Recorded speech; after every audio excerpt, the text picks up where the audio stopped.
Hello friends, ಎಲ್ರಿಗೂ ಕರಿಚಟ್ಟಿಗೆ ಸ್ವಾಗತ. ಇವತ್ತು ನಾವು ಒಂದು ಅದ್ಭುತವಾದಂತಹ ರುಚಿಕರವಾದಂಥ ಸೋಯಾಬೀನ್ ಪಲಾವ್ ಮಾಡುವ. ಸಿಂಪಲ್ಲಾಗಿ ಯಾವ ರೀತಿ ಮಾಡೋದು ಅದರ ರೆಸಿಪಿ ಏನಂತ ನೋಡುವ. ತುಂಬ ರುಚಿಯಾಗಿರುತ್ತೆ, ಸಿಂಪಲ್ಲಾಗಿ ಮಾಡ್ಕೋಬೋದು.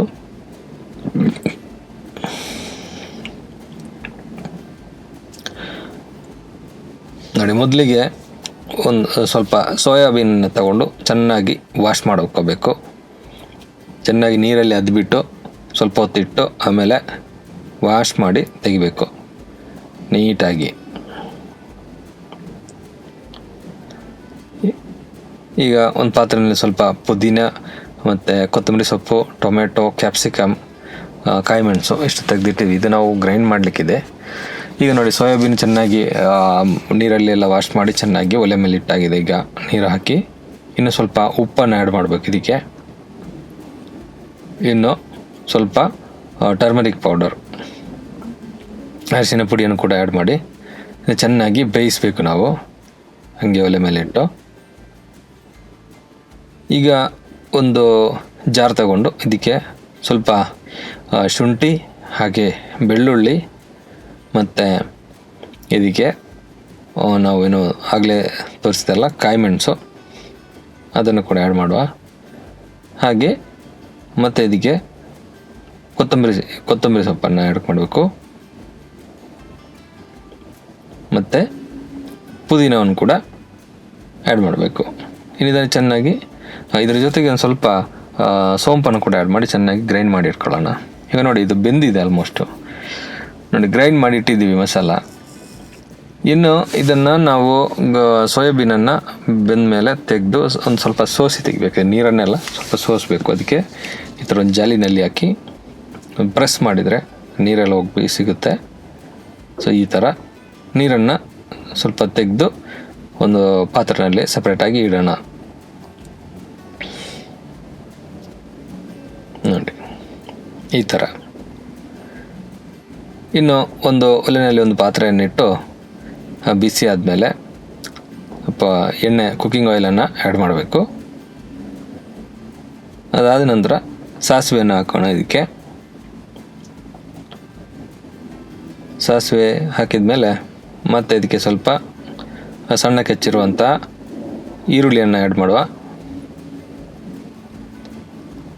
ಆಮೇಲೆ ಆಗಲೇ ಕಟ್ ಮಾಡಿದಂಥ ಕ್ಯಾಪ್ಸಿಕಮ್ ಒಂದು ಸ್ವಲ್ಪ ಆ್ಯಡ್ ಮಾಡುವ.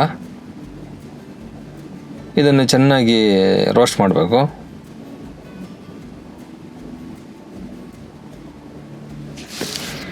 ಇದು ಚೆನ್ನಾಗಿ ರೋಸ್ಟ್ ಆದಮೇಲೆ ಇದಕ್ಕೆ ನಾವು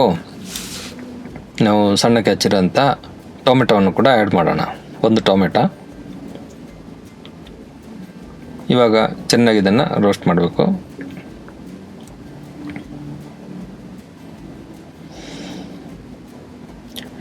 ನೋಡಿ, ಇದಕ್ಕೆ ಸ್ವಲ್ಪ ಮಸಾಲೆ ಬೇಕು. ಚಾರಸೈನ್, ಸಿನಮನ್ ಮತ್ತು ಕ್ಲೋವ್ ಮತ್ತು ಏಲಕ್ಕಿ, ಚಕ್ಕೆ ಲವಂಗ ಇದೆ ಐಟಮ್ಸು. ಸೊ ಇದನ್ನು ಹಾಕಿದ ಮೇಲೆ ನಾವು ಆಗಲೇ ರುಬ್ಬಿಟ್ಟಂಥ ಏನೋ ಕೊತ್ತಂಬರಿ ಎಲೆ ಮತ್ತು ಮಿಂಟ್ ಲೀಫ್ ಏನು ಇದು ಮಾಡಿದ್ದೀವಿ ಅದನ್ನು ಕೂಡ ಆ್ಯಡ್ ಮಾಡಿ ಚೆನ್ನಾಗಿ ರೋಸ್ಟ್ ಮಾಡೋದು. ಇದ್ರದ್ದು ಗ್ರೀನ್ ಕಲರು ಹೋಗುವಷ್ಟರ ತನಕ ನಾವು ರೋಸ್ಟ್ ಮಾಡಬೇಕು. ಒಳ್ಳೆ ರೋಸ್ಟ್ ಆದಮೇಲೆ ನೋಡಿ, ಈ ಥರ ಚೆನ್ನಾಗಿ ರೋಸ್ಟ್ ಆಗಿದೆ. ಈಗ ಕಲರೆಲ್ಲ ಚೇಂಜ್ ಆದಮೇಲೆ ಇನ್ನು ನಾವು ಸ್ವಲ್ಪ ಇದಕ್ಕೆ ಪೆಪ್ಪರ್ ಆ್ಯಡ್ ಮಾಡಬೇಕು. ಹಾಗೆ ಸ್ವಲ್ಪ ಅರಿಶಿನ ಪುಡಿ ಮತ್ತು ಇದಕ್ಕೆ ಸ್ವಲ್ಪ ಕೊರಿಯಾಂಡರ್ ಪೌಡರ್ ಹಾಗೆ ಗರಂ ಮಸಾಲ ಇಷ್ಟನ್ನು ಚೆನ್ನಾಗಿ ಹಾಕಿ ರೋಸ್ಟ್ ಮಾಡಬೇಕು. ಮಸಾಲದ ಒಂದು ಹಸಿ ಟೇಸ್ಟ್ ಹೋಗೋ ತನಕ ಸ್ವಲ್ಪ ರೋಸ್ಟ್ ಮಾಡಿ ಆಮೇಲೆ ನಾವು ಏನು ಆವಾಗಲೇ ಗ್ರೈಂಡ್ ಮಾಡಿದಂಥ ಜಾರ್ನಲ್ಲಿ ಒಂದು ಸ್ವಲ್ಪ ನೀರನ್ನು ಹಾಕ್ಬಿಟ್ಟು ಆ್ಯಡ್ ಮಾಡಬೇಕು. ಚೆನ್ನಾಗಿ ಈ ಥರ ಮಿಕ್ಸ್ ಮಾಡಿ. ಮಸಾಲೆಗಳೆಲ್ಲ ಇಷ್ಟೇ. ಇನ್ನೇನು ಮಾಡಬೇಕಂದ್ರೆ ನಾವು ಆಗಲೇ ಸೋಸಿಟ್ಟಂಥ ಸೋಯಾಬೀನ್ ಬೇಯಿಸಿರೋದು ಇದನ್ನು ಆ್ಯಡ್ ಮಾಡಬೇಕು. ಇದನ್ನು ಆ್ಯಡ್ ಮಾಡಿ ಚೆನ್ನಾಗಿ ಮಿಕ್ಸ್ ಮಾಡ್ಕೋಬೇಕು. ಮಸಾಲೆಗಳೆಲ್ಲ ಚೆನ್ನಾಗಿ ಈ ಸೋಯಾಬೀನ್ಗೆ ಹಿಡಿಯುತ್ತೆ. ಆವಾಗ ಚೆನ್ನಾಗಿ 1-2 ನಿಮಿಷ ಈ ಥರ ರೋಸ್ಟ್ ಮಾಡಿದರೆ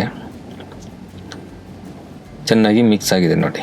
ಇನ್ನು ಮಾಡಬೇಕಾಗಿರೋದೇನೆಂದರೆ ಬೇಯಿಸಿಟ್ಟಂಥ ರೈಸ್, ಏನು ವೈಟ್ ರೈಸ್ ಇದೆ ಅದನ್ನು ಇದಕ್ಕೆ ಆ್ಯಡ್ ಮಾಡಬೇಕು.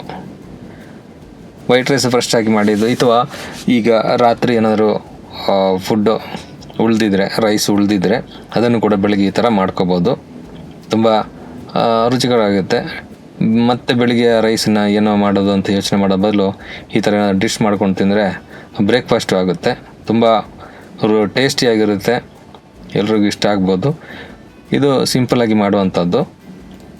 ನಾವು ಪುಳಿಯೋಗರೆ ಅಂಥದ್ದೆಲ್ಲ ಹೆಂಗೆ ಮಾಡ್ತೀವಿ ಅದೇ ಥರನೇ ಬೆಳಿಗ್ಗೆ ಅದೇ ರೈಸನ್ನು ಯೂಸ್ ಮಾಡಿ ಹೆಂಗೆ ಮಾಡೋದು ಒಂದು ಡಿಶನ್ನು ಅಂತ, ಇದು ಸೋಯಾಬೀನ್ ಪಲಾವನ್ನು ಈ ಥರನೂ ಮಾಡ್ಕೋಬೋದು.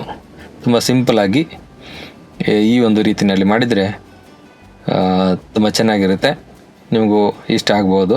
ನೀವು ಟ್ರೈ ಮಾಡಿ ನೋಡಿ ಮನೆಯಲ್ಲಿ. ಅದಾದಮೇಲೆ ನಿಮ್ಮ ಅಭಿಪ್ರಾಯವನ್ನು ತಿಳಿಸಿ. ಇದೊಂದು ಸಣ್ಣ ವಿಡಿಯೋ ಇಷ್ಟ ಆದರೆ ಲೈಕ್ ಮಾಡಿ ಗೆಳೆಯರೆ, ಶೇರ್ ಮಾಡಿ, ಕಮೆಂಟ್ ಮಾಡಿ. ಹಾಗೆ ಇನ್ನು ಮುಂದಿನ ವಿಡಿಯೋದಲ್ಲಿ ಸಿಗೋಣ. ಅಲ್ಲೇ ತನಕ ಎಲ್ರಿಗೂ ಬಾಯ್ ಬಾಯ್.